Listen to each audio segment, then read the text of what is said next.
Welcome to the new video of my channel. और इस video में हम पढ़ने वाले हैं क्लास 9th के इंग्लिश के जो सेकंड बुक है मोमेंट्स, उसका first chapter the lost child मतलब खोया हुआ बच्चा। उसके क्वेश्चन आंसर्स हम करेंगे। So without wasting times let's begin with the video by Shringika Agnihotri. So इस वीडियो में सबसे पहले हम देख लेते हैं, ये है थिंक अबाउट इट वाला। थिंक अबाउट इट का जो पार्ट है उसके है ये। So let's begin with the first question. What are the things the child sees on his way to the fair, why does he lag behind. मतलब बच्चे ने फेयर में जब वो जा रहा था तो उसने क्या क्या चीज़ें देखी और वो पीछे छूटता क्यों जा रहा था। लैग मतलब छूटना, पीछे।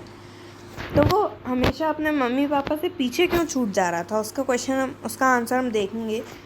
On his way to the fair the child sees toys, मतलब बच्चे ने जब वो फेयर में जा रहा था तब उसने क्या क्या देखा, अभी देख लेते हैं। Toys, balloons of different colours, अलग अलग रंग के गुब्बारे देखे, खिलौने देखे। गारलैंड और गुलमोहर, गारलैंड का मतलब यहाँ पे गुलदस्ता है, गुलमोहर का गुलदस्ता देखा। स्विंग, झूला देखा। Snake charmer playing a flute, मतलब स्नेक चार्मर है यहाँ पर, वो आपने देखा होगा सपेरे, स्नेक चार्मर जो सांप के आगे बीन बजा रहा था। ये सारी चीज़ें उसने फेयर में देखी। ये क्वेश्चन बहुत इंपॉर्टेंट है ये वाले, और ये चीज़ें आप ज़रूर याद कर लें, पेपर में पूछे जा सकते हैं 90%। ओके, उसके बाद है why does he lag behind का क्वेश्चन आंसर पढ़ लेते हैं। He gets attracted toward all these things so he lag behind, मतलब अगर उसे फेयर में चीज़ें पसंद आई इसलिए वो उन्हें देखने रुक जाता था, उनसे अट्रैक्ट होता था, इसलिए वो पीछे छूट जाता था अपने मम्मी पापा से। Okay, in the fair he want many things, what are they, why does he move on without waiting for an answer. So guys, इसमें बोला है कि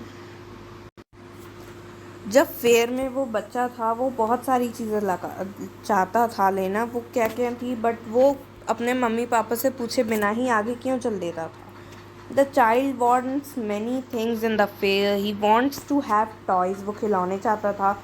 डिफरेंट स्वीट्स, अलग अलग मिठाइयाँ चाहता था। गारलैंड चाहता था, गुलदस्ता चाहता था।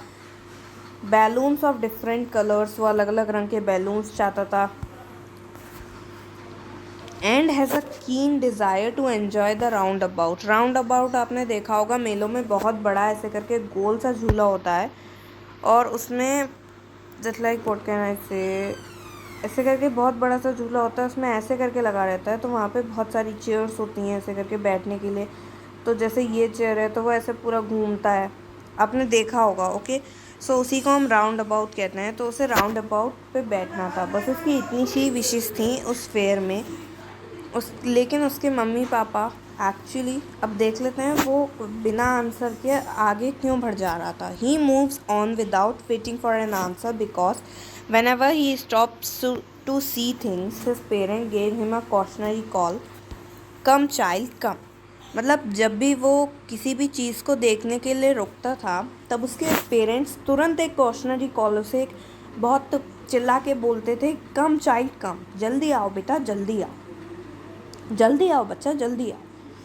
इसलिए वो आगे जब उसके संग ये 2-3 बार होगा तो उसने सोचा अब मम्मी पापा से पूछने को कोई फ़ायदा नहीं है, अब वो लोग कोई चीज़ दिलाएंगे नहीं, इसलिए वो चीज़ देखता था और तुरंत ही वहाँ से चला जाता था आंसर लिए बना। आगे का क्वेश्चन है, when does he realize that he has lost his way, how have his anxiety and insecurity been described। इसका आंसर देख लेते हैं। जब child sees a roundabout in the fair and gets attracted to it, he wants to have a ride on it, मतलब children ने वो round about देखा एक फेयर में और उससे अट्रैक्ट हुआ और वो उस पर राइड करना चाह रहा था। देखिए यहाँ लिखा है ना, ride. He asks his parents for permission to enjoy it, उसने अपने पेरेंट्स से परमिशन मांगी इन्जॉय करने के लिए। वो एक्चुअली अपने पेरेंट्स से आगे था, तो उसने अपने पेरेंट्स को बिन देखे ऐसे ही पीछे से पूछा कि क्या मैं इस राउंड अबाउट पे बैठ सकता हूँ। Having no response on the part of his parents he realises that he has lost his way, मतलब जब उसे बहुत देर तक कोई जवाब नहीं मिला तो उसने जब पीछे मुड़ के देखा तब उसे रियलाइज़ हुआ he has lost his way, वो अपनी दिशा खो चुका है। He starts crying bitterly at once and runs here and there in search of them, मतलब वो बहुत बुरी तरह रोने लगा और हर जगह उनकी तलाश करने लगा। ओके, नेक्स्ट क्वेश्चन देख लेते हैं। Why does the lost child loose interest in the things that he had wanted earlier, मतलब जो चीज़ें उसे पहले चाहिए थी वो अब उसे क्यों नहीं चाहिए थी जब उसके पेरेंट्स खो चुके थे। The lost child loses interest in the things he had wanted earlier because he got lost in the fair. अगर मान लो आप में से किसी के, भगवान ना करे ऐसा कभी हो, लेकिन किसी के भी अगर, ये चलो आप छोड़ो, आपने देखा होगा फेयर में बहुत सारे बच्चे खो जाते हैं मेले में, तो यह फेयर का मतलब मेला है, वो गोरे वाला फेयर नहीं, तो उसमें बहुत सारे बच्चे खो जाते हैं। तो आपने देखा होगा उन्हें जो भी चीज़ चाहिए होती है वो अपने पेरेंट्स को ढूंढते हैं बस, और कुछ चीज़ें चाहिए ही नहीं होती है। ओके, सो वही उसके संग हुआ था। He is panic stricken for being lost, मतलब वो बहुत डर गया था और एकदम मतलब शॉक्ड हो गया था कि मैं खो चुका हूँ। Now he first wants his parent, it's not first, it's first. Okay, मतलब अब उसे कुछ नहीं चाहिए था, सबसे पहले बस उसे अपने मम्मी पापा चाहिए थे।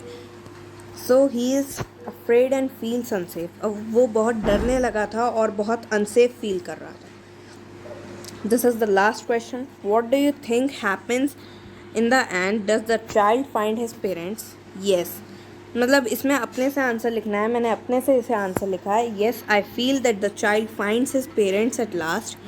The kind-hearted person must have tried his best to find his parents. On the other hand, the parents of the child must have left no stone unturned to find their child. मतलब इसका सीधा सा ये बोलने का तात्पर्य है कि हाँ, आखिरी में चाइल्ड को उसके पेरेंट्स मिल ही गए होंगे, क्योंकि जिस पर्सन ने उसे गोद में लिया था वो भी बहुत ट्राई कर रहा होगा, अपने बेस्ट ट्राई कर रहा होगा उसके पेरेंट्स को ढूंढने के लिए, और पेरेंट्स भी उनका बच्चा खो गया है तो बहुत ट्राई कर रहे होंगे अपने बच्चे को ढूंढने के लिए, ईंट से ईंट बजा रहे होंगे, इसलिए एट लास्ट चाइल्ड अपने पेरेंट्स से मिल गया होगा। सो गाइस, आज के लिए बस इतना ही। Thanks for watching my video and please like, share and comment to this video and good comment कीजिएगा। एंड इस जैसी और वीडियो पाने के लिए मेरे चैनल को सब्सक्राइब करें, और इससे पहले की जितनी भी वीडियोस हैं, इंग्लिश, साइंस, हिंदी, मैथमेटिक्स की जितनी भी वीडियोस आपको देखनी है वो प्लीज़ मेरे चैनल पे जाकर देखें। And thanks for watching my channel and watching this video. And आपको जो मैंने अभी PDF से पढ़ाया उसका लिंक आपको नीचे डिस्क्रिप्शन में मिल जाएगा। Please go into the description and see the PDF, और मेरे चैनल का लिंक भी आपको डिस्क्रिप्शन में मिल जाएगा। तो अगर आपको मेरे चैनल को व्यू करना है तो प्लीज़ डिस्क्रिप्शन में जाइए। And again thanks for watching this video and I hope you will like this video. If you like this video, so please like, share and comment and subscribe to my channel. Bye bye guys. See you soon and get well soon. And अपनी सेहत का बहुत ख्याल रखें, mask लगाएं, हाथ धोते रहें और हैंड सैनिटाइज हमेशा करते रहें, और ज़रूरी काम हो तभी बाहर निकलें. Okay, so stay safe, stay healthy and stay happy. So guys, bye bye. इस जैसी और वीडियो पाने के लिए कमेंट करें एंड मेरे चैनल को सब्सक्राइब करें और बेल आइकन को दबाना बिल्कुल मत भूलें. सो बाय बाय गाइस.